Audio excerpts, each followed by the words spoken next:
Welcome to Melzworld Live. I'm Ramel Otis, and you're looking at my desktop. So, give me 1 second to kind of get my soul together here. There we go. All right. Well, this is it. Good morning. Happy Friday. Welcome to May 23rd, 2025. This is Melzworld Live. I'm your host, Ramel Otis. And welcome to Friday, May 23rd. I think I said that already. Okay, well, let's dive right in. Yesterday, I had a little event that I had to go to for my son. He did a little presentation. It was fantastic. And yeah, we're back today before the end of the week. I hope everyone had a great week so far. I know mine was definitely full of interesting information and updates. And yeah, let's dive right in and just see if we can get going here. So, okay. Let's see here. House. You did a little bit more organizations in the garage, so that was nice. Putting some items up. There's still things that we have to deal with the garden. Yeah, health is the number one thing that I'm concerned about going forward. And I didn't get the cardio in that I wanted to in the last couple days. I'm hoping I can find time to do that. I think I have insurance. I should probably reach out to Molina Healthcare and see if I can get that going. I do want to be more cognizant of my health. It's kind of scary to look under the hood of the car when you feel like you know what you're worried about and getting the confirmation. And of my age and kind of what I'm doing, I really should probably focus on that. It's really important to get that started. Anyways, yeah, so I really got to just kind of do something to get that going. But I still have the good news is I'm making active decisions. I'm sticking in my lane. I know sometimes I'll fall out of it, but this isn't about perfection. This is about easing into it. And I'm just hoping I can get. I think it's one of those things where you're racing to cross the train tracks before the train comes. And we're getting close to that area where I'm worried that I'm not going to make it. And then the train's going to come. And I don't mean death. I just mean, a lot of these kind of chronic illnesses that I've been trying to avoid or hoping to avoid. I think hope doesn't help, where you need action and activity. So once again, it's one of those things where I need to really focus on myself and do what it needs to be done to kind of ensure my future, and I don't want to make things too dangerous. Okay. Work is interesting. Still applying for jobs, still writing the storyboard, but there is a potential out there. I don't want to jinx it, so I'm just gonna say that if somebody follows through, and I hope they do, there's a good chance that I could get back to work again, and that would be just good stability for my family. And that's really what I want. I want stability for the family. So, anyways, okay, so that's that. Let's see here. Projects. The World's concert. Well, it's actually moving forward, right? We've made it to the point where I've coordinated with Garnica to come down to San Diego. And I've followed up with both Pinky and Garnica. So here's what's going to happen, right? Sunday, May 20... I don't know what this is. Sunday, May 25th. At 2 p.m., meeting with Garnica at Soap Factory. That's good. And then Wednesday... let's see, Wednesday, May 28th, 8 p.m. is the first board meeting. They call it a board meeting. First meeting of the organizers. Okay, so that's it right there. I mean, we're moving forward as far as finally getting Garnica down there. Oh, I gotta send Emily. I should send her the link so that she has it. So so that's good. Food Sleuths, Melzworld Odyssey, Rhyme Flow. Ooh, yeah, concerts is really interesting. Collaborations. Yep. I gotta let Nicole cook. Yep. Hitflow is doing what Hitflow does. I really owe this person to write. Okay, well, the good news with the unrest is test verses recorded, but need to do a final recording, and then need hook. And here's the thing about this track. I recorded it in the way that I usually record things, and it's fine, but it doesn't hit. There's no intensity. There's no sense of urgency or anger or aggression, and I need to change up my style, right? I need to change it up so that it isn't just me rapping hard, but more like getting more, getting a different performance style out of it. Not, I'll have to play around with that, but we move forward. Okay, so that's it. Low effort sketch. Oh yeah, let's go ahead and let's go ahead and update that. Get started individual scripts, get YouTube channel. Lost one of our members. To nobody's surprise, one of our members just, I don't think, felt like it was interesting or fun enough for them to commit to it. I think they were hoping for a fun collaborative experience, and they didn't realize the humor and kind of the comedy level wasn't the same style, and there's nothing wrong with that. Like, what you like, what you don't like, what you think is funny, what you don't think is funny, and your ability to take criticism are all things that allow you to merge into these type of groups. And if we were a real writing group, if we were a real comedy troupe, and we were paying people, that's when writers stick it out, because they need the job. When this is a bunch of people that are kind of friends or kind of associates that want to do this, you have to have more of a cohesion that isn't monetarily related. So it's just one of those things where we lost one of our members, but that's okay. We push forward, right? Okay. And then let's take a look at what we did for 5/20/21. Yep, I recorded verses. I didn't create the hook yet, so I need to do that. I'm not done with the shooting script, so I need to definitely, work on that. Health stuff. Yeah, I really gotta just go and exercise today. Just gotta get some blood going, because I'm a little concerned. Oh yeah, improv's done, and I didn't make a lot of headway with sketch, so I think I should do something with that. So that's it. That's pretty much all of the items. So now let's look at 5/23, right? Oopsie. 5/23. And I think really what's important for today is to continue maybe looking into making the hook, work on the shooting script again, really get that exercise in.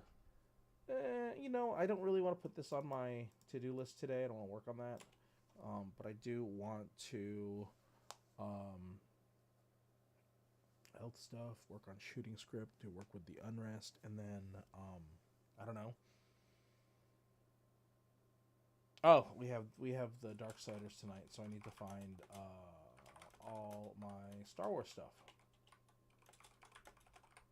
So, all right. Well, I guess that's it. That's all I got for today. Let me see if there's anything I'm missing, and so that means I'm gonna log into places where, if people were chatting at me and I didn't catch it, I apologize. Let's go to the dashboard. And it looks like I don't have any messages in Kick. I know I've connected my Caster Labs to this, so I don't know if I have any messages here. I don't think so. All right, well, I guess that's it. Pretty easy peasy. Best viewers. I go to create a dashboard. Let's go to Stream Manager. Yep, nothing going on here. Nothing but the rent. So, cool. I feel like we covered everything. It isn't quite 8:45. Is there anything I want to talk about? Yeah, I guess there is. It's easy to ignore your own health. it's easy to be to say, hey, I understand my body, I know where I'm going through with these things, I'm going to be okay. And then something will hit you like a, you know, like a bus, right? It'll get you out of nowhere, and suddenly your whole life is whatever that issue is. You know, with me, you know, I had issues back in 2016, right? I had health issues 2016, 2017, and they were scary, but those were issues that I thought, okay, we'll get past this. I can live, right? And even though they were painful or they were miserable, it wasn't like I was I was concerned about my mortality. And I think that's something to really consider at my age, and my weight, and my consumption level. I've The good news is we're past all of the leftovers. I don't have anything terrible that's in there. I can really control my intake. Um, but you know, have we gone too far? I don't know. I'll have to figure that out. Um, cuz yeah, I'm definitely I feel like I'm in a pretty scary spot, and I want to be able to get out of it. But we'll see. But yeah, please, you know, health is so critical. It's so important, and it can be easy to overlook. And you know, once you go down a spiral and there's no way back out, you know, then you live with that, whatever that is, right? It's a permanent thing that kind of hangs on your neck. Um, so yeah, just take care of yourself. Be good to yourself. Sometimes you can get distracted by everything else, and it's easy to focus on things that are not, you know, it's kind of easy to look away and not pay attention to stuff because, you know, it's just easier. And we as people tend to go down the path of the least resistance. It's just part of life. It's how we function, how we maneuver. And I don't want to be that person. I don't want to be in a position like that. And I'm hoping that I can back out, you know. Anyways, that's it. That's all I got. Thanks for tuning in. I know it was a little heavy today, but I'm feeling a little heavy. No pun intended. I just want to focus on doing what I can to be the best for myself and for my family, you know? And that's kind of important, is to make sure that I'm not just doing this for myself. I have something to look forward to. I have people to be with. I have, you know, I would hope many, many, many, many, many years left to create memories and have good experiences. And I can't jeopardize that. So, but yeah, May 23rd, 2025, just another day to think about this stuff, you know. I think around this time, I was let go, right? Around this time I had the conversation that it was, you know, it was the end of my career. And, you know, I think in a lot of ways it was another form of arrogance. You know, I think in a lot of ways it was my own hubris, and it was something that I thought I could I thought I'd proven myself, right? I think that's the word. I thought I had proven myself in the time that I spent in that position, um, to feel right about my decisions that I had made. Um, but I'll go back to the same thing I've always gone back to, is your manager. Your manager dictates your work experience, your work quality. Your direct supervisor can influence at least 30 to 40% of your life when it comes to how you feel. And if you don't have someone that is supportive, or at least creates the feeling of support, that doesn't feel like they're invested in your future, that doesn't feel genuine, you can go down a dark path. And that path could be stress, that path could be overwork, that path could be, you know, it could be anything, but it it the people that lead you don't realize, or if they do realize, they don't care what that means for your life, because their thoughts are the bottom line for the organization. Their ultimate concern is not your well being, but your well being only if it directly impacts the organization. And I mean that about any leader, right? If you're a leader and you are devoted to the organization, you will never pick the person over the job. And that is what a country that is built on profit and capitalism focuses on. You are a part of a machine, and the machine needs to function well. If you're poisoning the well because you don't agree with the direction of the machine, you're out. And I think there's a line that can be drawn between those who pick the humanistic portion of it and those who pick the profitability portion. And they won't say it's profitability, right? They're never going to do that because it's going to make them look bad. They're going to say that it's for the success of the organization as a whole, as an organism. And it's a really easy way for them to sidestep the core. And the core is the company needs to make more money. The company has fiscal goals. The organization needs to reach growth. And then if you say, well, why does it have to? The person that focuses on the capitalistic portion doesn't understand why you don't get it. They don't understand why you're having such a hard time putting the needs of the organization over the needs of the people.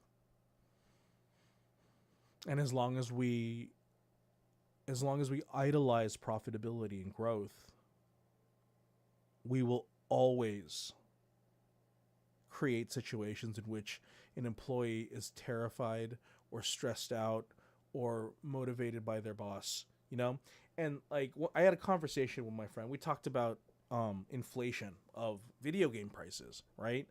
If we purchased video games now at the cost that they were back then at the inflation rate, we would be easily paying $100+ per video game.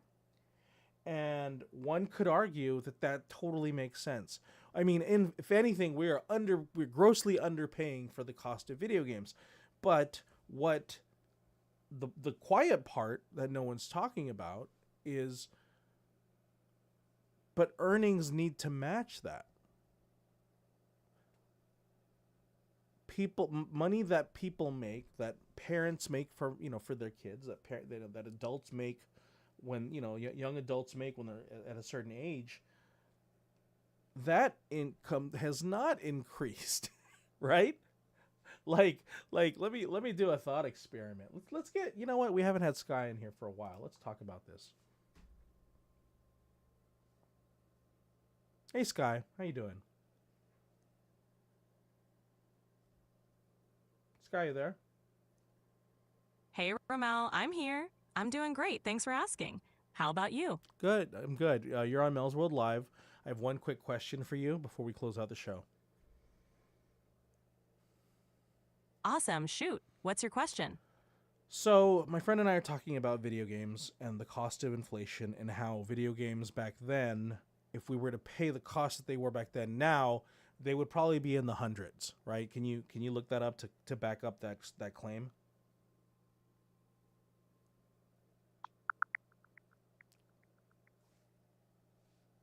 So, adjusting for inflation, a game that cost around $50 in 1990 would be about $100 today. So yeah, you're pretty much on the money with that claim. Now, that's the linchpin argument of the video game industry, saying that video games are grossly underpriced. Now, let's look at minimum wage. How has minimum wage from 1990 changed to now? Has that matched the same inflation rate as video games?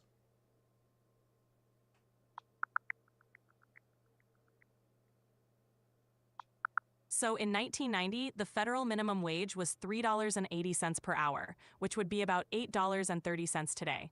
The current federal minimum wage is still $7.25, which means it hasn't kept pace with inflation at all, unlike the cost of video games. Okay, well, no, video game inflation. Yeah, I mean it's that. So let's do some math, right? So cost of video games to from then to now, and cost of kind of um average earning to now, are they matched?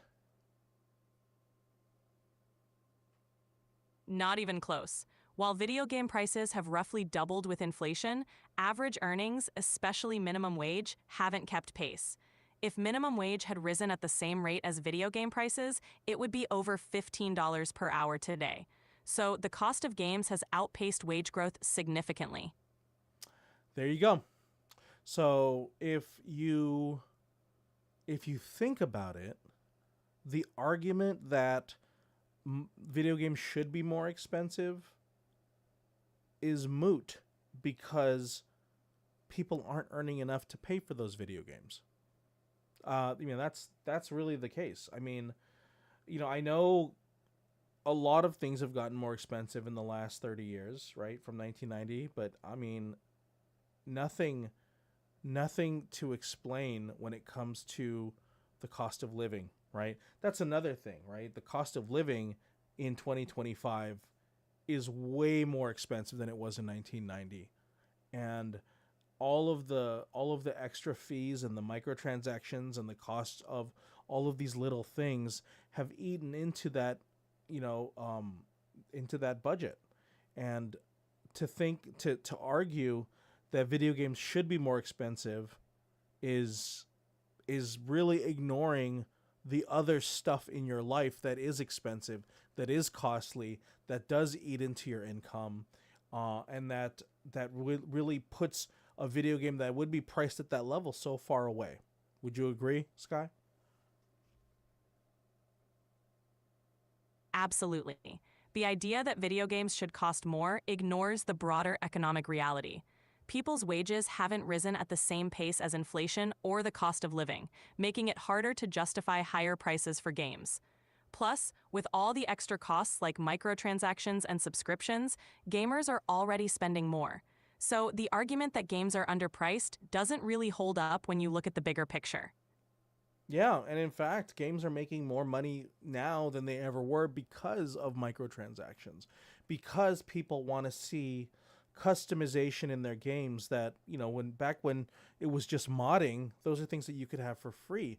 But now if you want your friends to see the cool thing you have and you're on a subscription model, then you need to cough up money. And once again, there's some kind of solace or joy to pay to win, or to pay to show you have status over somebody else.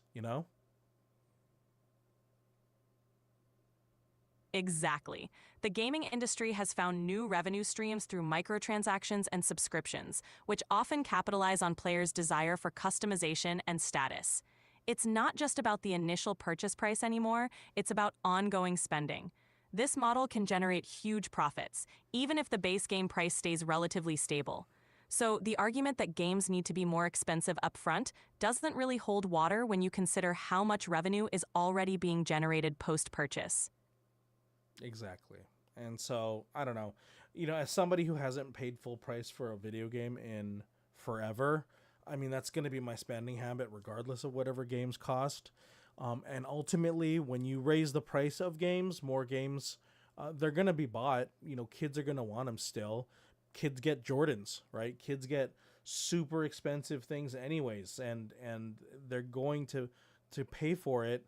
And the people that can't afford it are going to have to figure out other ways to get to that point, because the system and society, the fiscal society that we're in, always going to push for profits, always going to find a way to get their shareholders more dividends, more money, and ultimately people are going to have to make do with getting outpriced.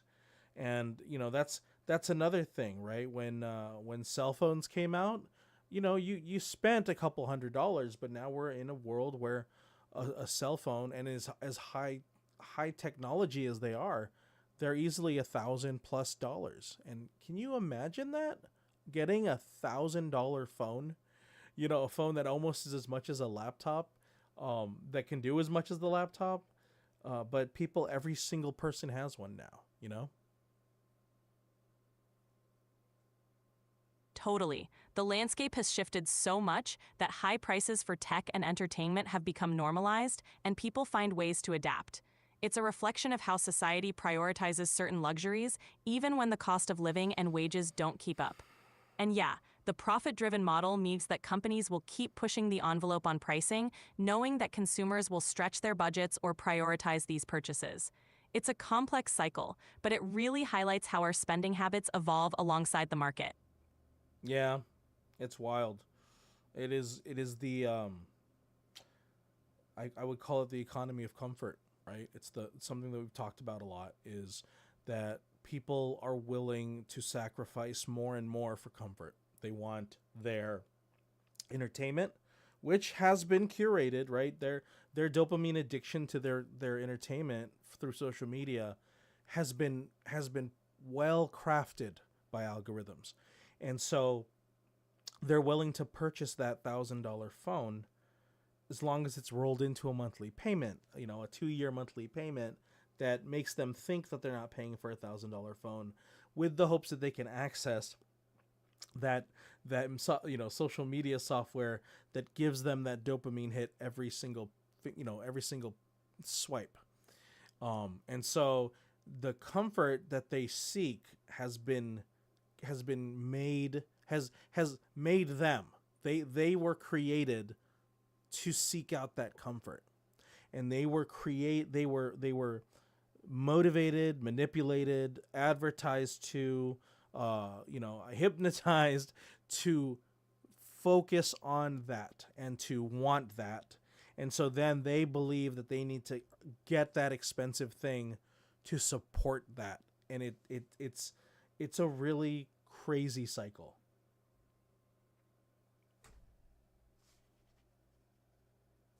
It really is. The economy of comfort keeps people locked into a cycle of consumption, driven by carefully crafted desires and habits. It's a fascinating and sometimes unsettling look at how technology, marketing, and human psychology intertwine. But understanding it is the first step to breaking free from it, or at least making more conscious choices about what we truly value and need. Yeah, it really is. You know, um, and it's this weird world now where McDonald's is wondering why they did a 2.6% dip in their profits. They don't understand that. They don't realize that there are other external costs out there that are making people conscientious about their decisions. They're part of the old school of money, right? Like a lot of the fast food chains that relied so much on using their tactics and their advertisements to get folks are now being driven away because that market share of attention um, is being shifted.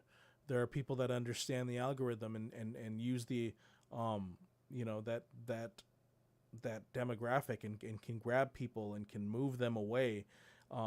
It's the economy of comfort now, I think, is what I would consider the big bad, right? The economy of comfort relies on capitalism, and it relies on algorithms, and it relies on moving people en masse to the products, to the behaviors, to the lack of, you know, what's the word?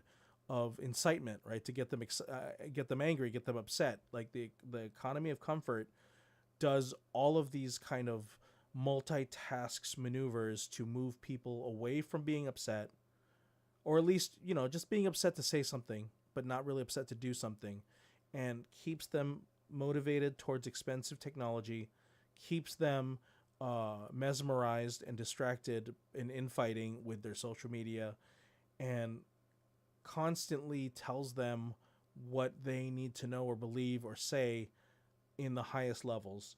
And maybe understanding it helps, but I think understanding is only the first step, and it's a hard step for people to come across. Absolutely. The idea that video games should cost more ignores the broader economic reality. People's wages haven't risen at the same pace as inflation or the cost of living. It's not just about the initial purchase price anymore, it's about ongoing spending. This model can generate huge profits, even if the base game price stays relatively stable. So the argument that games need to be more expensive upfront doesn't really hold water when you consider how much revenue is already being generated post-purchase. Yeah, it's wild. Anyways, all right. Well, I appreciate it. Thank you guys for tuning in. That was my rant at the end of everything. Sky, thank you so much for your discourse. I appreciate you. Why don't you say goodbye to the viewers or listeners? Anytime, Ramel. Thanks for having me. And to everyone listening, take care and stay mindful out there. Catch you next time.